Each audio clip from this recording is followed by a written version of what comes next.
Ken, at this morning's Dallas media session, Jim Nill, to nobody's surprise, referred to you as his mentor. As your team faces his team for a spot in the final, what are your thoughts about your relationship with Jim through the years? Well, we go back to 1975, and we played junior hockey together in Medicine Hat Tigers. I actually talked yesterday to Bob Ridley, who was our bus driver. He called me, and on the radio, bus driver. I think he was with the Tigers for 50 years. And I said, "What did you think in 1975? You'd be driving around two general managers meeting in the Final Four, about 50 years later." But when I played Medicine Hat, I was an overage. Jimmy was a 17-year-old. We played together 1 year, and then hired in 1992 when I became the assistant manager in Detroit. Needed someone to kind of replace me, and brought him in, and then I became manager, and he became assistant manager. And certainly a lot of the success that we had in Detroit, in my mind, I really attribute to Jimmy Nill.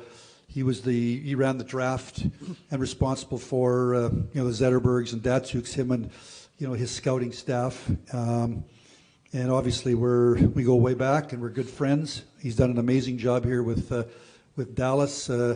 It was tough to see him leave in 2013 or 14, so he's been here about 10 years.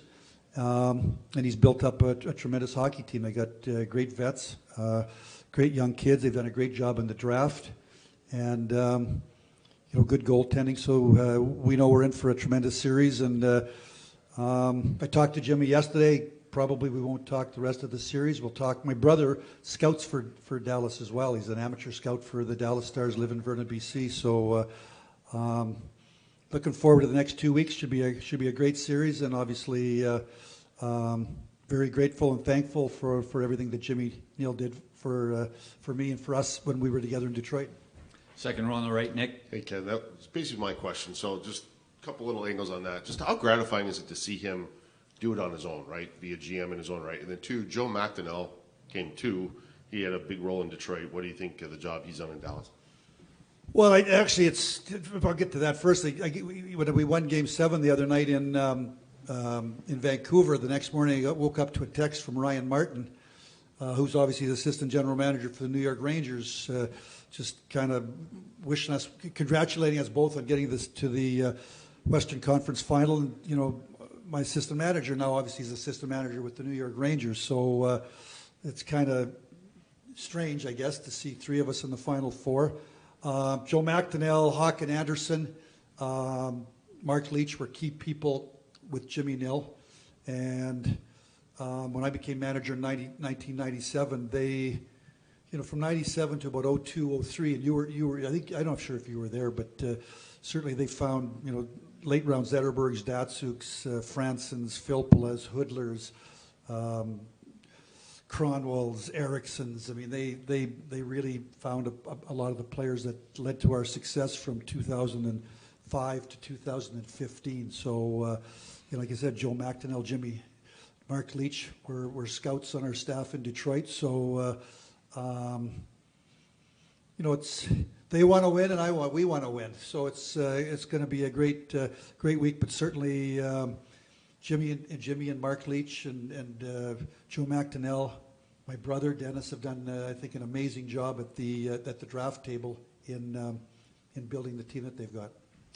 Third row on the right, Ryan. Chris and Ken, you may want to answer this too. I was going to ask about Dylan Holloway. When you go back to the trade deadline, and you guys were envisioning after all your trades what your playoff lineup looked like, where did Dylan Holloway factor in at that time? Because I know he had just been sent down. And I guess what I'm getting at is, did he kind of just pile drive his way into this lineup through performance? He definitely moved up with the way he played. I can't say that we envisioned him being on our second line, playing key minutes like he is. We obviously thought very highly of him, knew that he was only going to get better from what we saw early at the trade deadline, and where he was going to fit in the lineup, whether that was, fourth line, kind of energy, physicality, bringing that kind of element to our team. We pushed up. We had some injuries, played some key minutes on our third line, and then we were like, oh, we got something here. He's playing really well. He's got a lot of confidence. And then, he's just continued to earn ultimately my trust. And, he's moved up to that second line, and, I think he's bringing a lot. I think your first game, I think you got hurt, right? He did, yeah. Yeah. I was against New York, played guess, yeah. 4 minutes. I didn't see him very much, and He was out for a month or 6 weeks, and then he came back, and Chris and I talked, and I thought he needed some time in the American League, and then I really think the last stint there, I think he played 18 games, he had 10 goals, moved to left wing, and I think he really got his confidence, and then when he came back, he's really taken full advantage of the opportunity. I think I'll just follow one more thing. We talked about, we came back from the injury, played a few games mid-January, and there's nothing wrong with his game. It was good, but we felt there was more. We sent him to Bakersfield just to work on some things. It was a temporary assignment. We had all intentions of coming back after a week or 2 weeks, whatever the deadline was. And you send a player down there, sometimes they don't make the most out of it. And Dylan was open-minded. We wanted him to work on some things, spend some time playing center.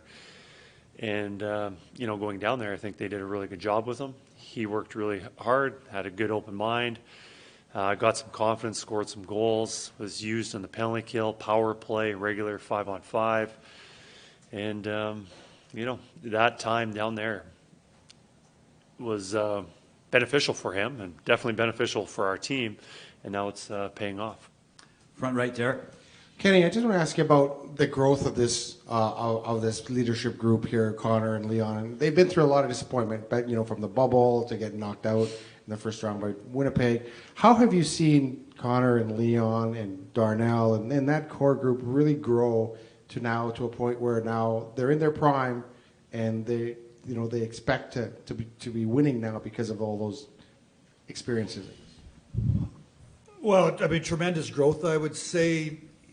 When I got here 2019, and some of you were in the room, I think I talked about the importance of being in lots of big games. The first year wanted to be in some big games in March, weren't sure if we could make the playoffs, but that's where I believe as a player, the more, and now you get in the playoffs, the more experiences you got. It makes a difference. I think going into Game 6 at home against Vancouver the other day, we'd been in that situation 2 years ago, going into LA in Game 6, down 3-2 and had to win a big road game. This was flipped. We had to win a big home game, and then you go into Game 7, and you've been in it before 2 years earlier. So, number one, I would say they've been in lots of big games. We've played lots of playoff games, and they've just. We expect lots of 22 and 23-year-olds in the National Hockey League in terms of what they can do on the ice and leadership, but ultimately you need to have some year. You need to be 25, 26, 27 years of age, and so I think that they've grown as players and tremendous growth as leaders, and certainly Connor, Leon, Nuge, Darnell. We've tried to add to that. It's why you probably brought in a Corey Perry and Ekholm and some other Zach Hyman. Some veteran guys that have been around, and you try to grow that leadership group. But certainly Connor and Leon drive our team on and off the ice. Second row on the right, Josh. Chris, I'm just wondering about what you've seen from Evans in terms of his development since you've got to town, and also how much credit does Paul Coffey, how does he fit into this equation of Evans' outburst, or offensive explosion? Yeah, I don't think it'd be fair not to credit Paul with what he's brought to Evan's game. I think since Paul's been here, just encouraging the defensemen to make plays and not worry about mistakes, limiting those obviously, but giving them a lot of confidence to make those plays and giving them an insight of what plays are to be made and where they can pull it back a little bit. I think with Paul's experience in the National Hockey League, and especially with the Edmonton Oilers, how would you not listen? How would you not be wide-eyed and listen to every word he says? And I think that relationship's been really good for not only Evan, but all the defensemen. And, Evans was a great defenseman before, and I think just with the tutelage from Paul has just increased his playing ability and really allowed him to take that next step. We'll take a few more. Back right, Ryan. Chris, kind of sticking with Evan, it used to be a time where you thought about puck-moving defensemen. That's kind of what they were known for. But now you're seeing this wave of young puck-moving defensemen where they're good at everything. For someone like Evan, like what have you noticed in terms of his all-around game to where while everybody talks about the shot, he's so much more than that? Oh, absolutely. It's not fair to just say the shot. Obviously, the shot is noteworthy. The amount of, I don't know, some stat about 90-mile-an-hour slap shots in the NHL, and he's got twice as many as the next guy. So not only does he have the velocity, but he's got the accuracy. But the rest of his game, I was talking to this about just a few days ago. Somebody was asking me about Bouchard, and I know him quite well from just my time in the Ontario Hockey League. You know, Erie Otters, London Knights had quite a rivalry, and Evan was a young defenseman coming in the league. And, you know, watching him, I was thinking, all right, here's this young 16-year-old that's getting a lot of ice time, probably more than I think he deserves. All right, let's take advantage of him. He's going to be on the ice that much, and, you know, he looks, you know, tall, lanky, a little sleepy, maybe out of position a bit, but all right, let's take advantage of it. But I was totally wrong on my assessment on Evan at a young age, just because he was always making the right plays. He was in position, and, you know, he was a young 16-year-old who was growing into his body, but he was an outstanding player, even at that age.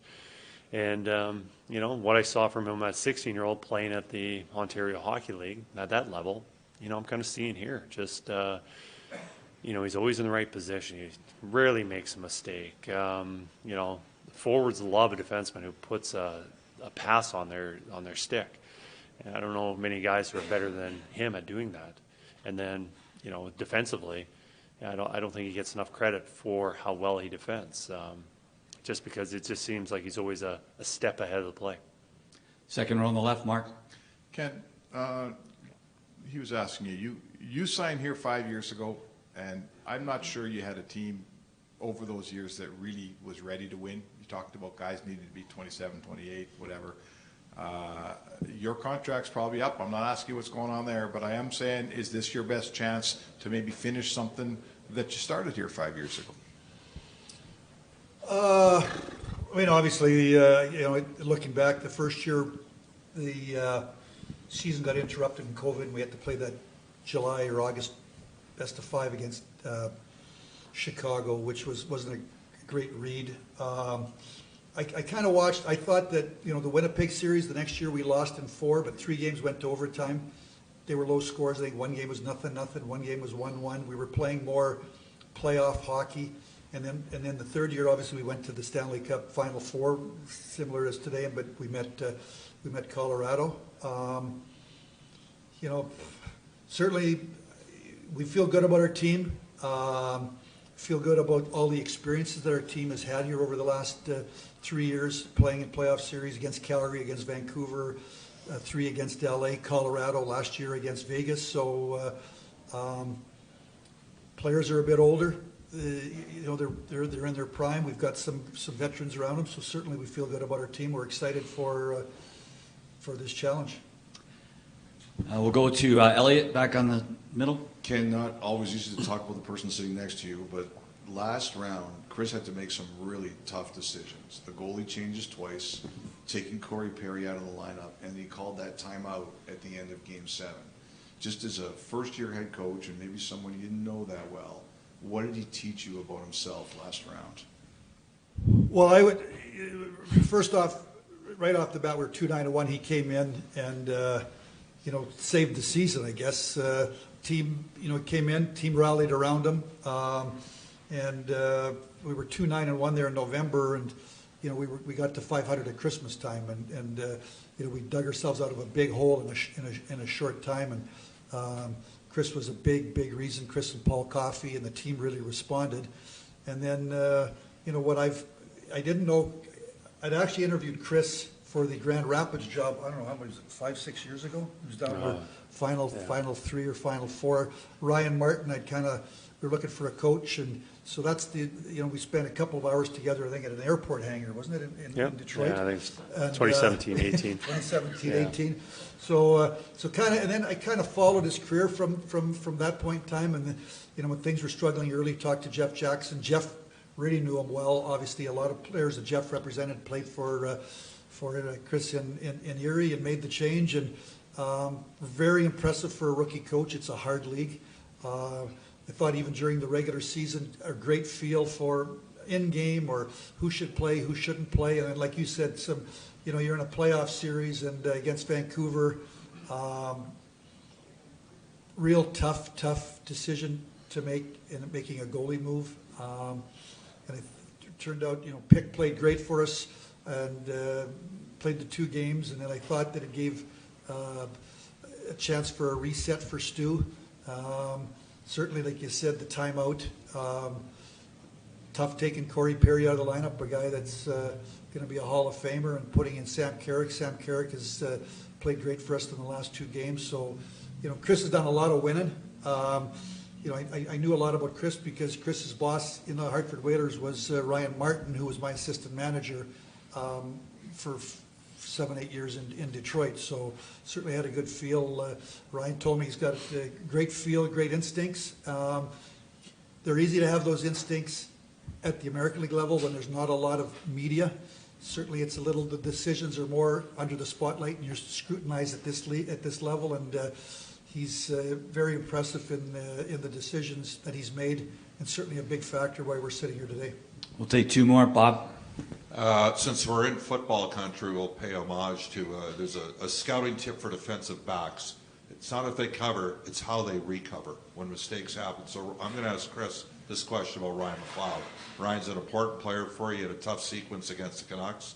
Plays 14 minutes a game. You got to get him going again. He didn't play the rest of the game against Vancouver. Just a thought on the opportunity for Ryan McLeod here in round 3 against the very deep Dallas squad. Since I've been here, I've appreciated Ryan a lot. He brings a lot to our team.